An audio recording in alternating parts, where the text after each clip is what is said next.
Ainsi sont les bases pour payer la zakat el-mal. Oui, mais reste à savoir à qui la donner. Comment faire lorsque l'on connaît personne dans le besoin?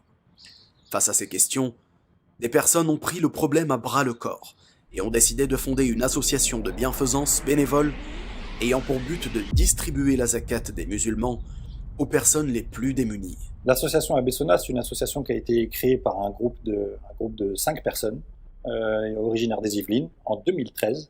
Donc, c'est une association qui a vu le jour principalement pour récolter la zakat el-fitr, la zakat el-mel et la redistribuer aux ayants droit.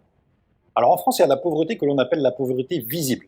Et il y a la grande majorité de la pauvreté française qui est une pauvreté invisible. C'est-à-dire que c'est des familles qui subissent des difficultés au quotidien et pour lesquelles leur entourage, leur famille, leurs voisins sont probablement même pas au courant.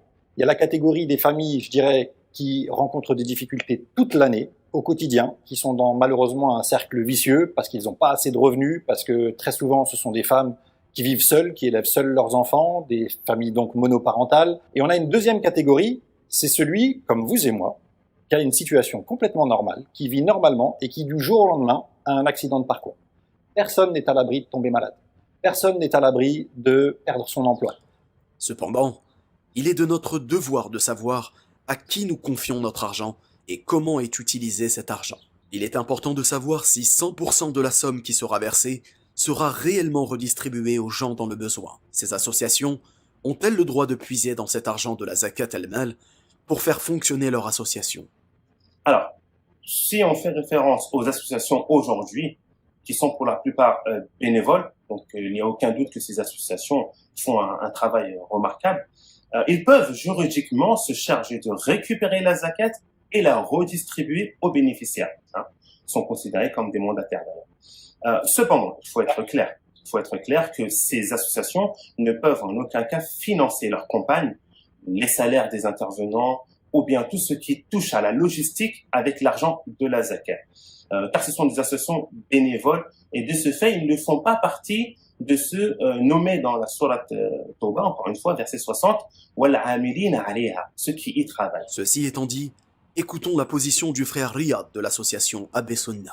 La totalité des sommes récoltées par Abessona au titre de la zakat el-mel est redistribuée aux ayants droit. L'association fonctionne sur les sadaqat. Et donc on a une autre catégorie de dons qui est disponible sur notre site internet. C'est faire un don libre qui va nous permettre d'assurer tout ce qui est nécessaire en termes de moyens pour pouvoir récolter et redistribuer la zakat. Nous savons maintenant à qui, quand et comment payer la zakat el-mal.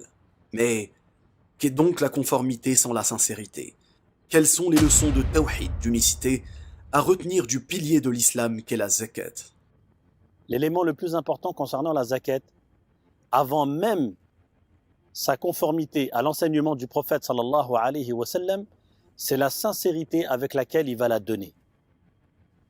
La donner avec sincérité, c'est la donner uniquement pour plaire à ton Seigneur Allah subhanahu wa ta'ala. Ce qui est mieux, c'est de la donner d'une façon discrète, parce que plus tu seras discret lorsque tu donneras ta zakat, et plus tu seras à même d'être sincère. Il y a 3 catégories de zakat. Il y a la zakat qu'on appelle zakat al-nafs. On peut traduire ça par la purification de l'âme. Allah subhanahu wa ta'ala dit qad aflaha man zakkaha, en parlant de l'âme. Aura réussi celui qui l'aura purifié. Il l'aura purifié de quoi? Il l'aura purifié du polythéisme, donc c'est en rapport avec l'unicité. Il l'aura purifié de la mécréance. Il l'aura purifié aussi de l'hypocrisie, des mauvais comportements et des péchés. La deuxième catégorie de zakat, c'est zakat al-badan, qu'on peut traduire par la purification du corps. Cette zakat-là, c'est la zakat que l'on donne à la fin du mois de Ramadan, avec laquelle Allah subhanahu wa ta'ala te purifie des manquements et des péchés que tu as commis en état de jeûne. Troisième catégorie, la zakat, qui fait partie des piliers de l'islam, que certains traduisent par l'aumône légale, qui est zakat al-mal, elle aussi a un effet purificateur, qui est qu'elle purifie ton âme et tes biens. Ce nouveau format touche déjà à sa fin. J'espère sincèrement qu'il t'a convaincu et qu'il sera une cause de l'acquittement de ta zakat. Qu'Allah subhanahu wa ta'ala te fasse miséricorde. Pense à ces femmes qui n'ont pas de toit, ces enfants qui leur sont retirés, ces familles qui finissent éparpillées.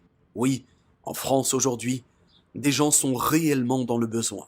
N'oublie pas que l'on peut changer les choses simplement en mettant en pratique ce que notre Créateur Allah, subhanahu wa ta'ala, nous a ordonné en payant notre zakat al-mal.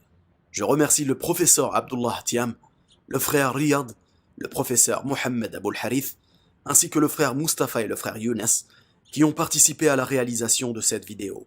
Qu'Allah subhanahu wa ta'ala les récompense pour le temps accordé. Si vous souhaitez approfondir votre connaissance sur cette science qu'est la zakat, n'hésitez pas à visiter le site mydars.net, dont le lien est en description. Si vous ne connaissez pas de personnes dans le besoin et que vous devez vous acquitter de votre zakat, n'hésitez pas à prendre contact avec l'association Abbé Sunna, dont vous trouverez le lien en description. Enfin, n'hésitez pas à vous abonner à la chaîne Kutub du professeur Mohamed Aboul Harith, dont le lien est disponible en description. Je vous dis à très bientôt, Inch'Allah, pour un nouveau format. Barakallahu fikum. Wassalamu alaikum wa rahmatullah.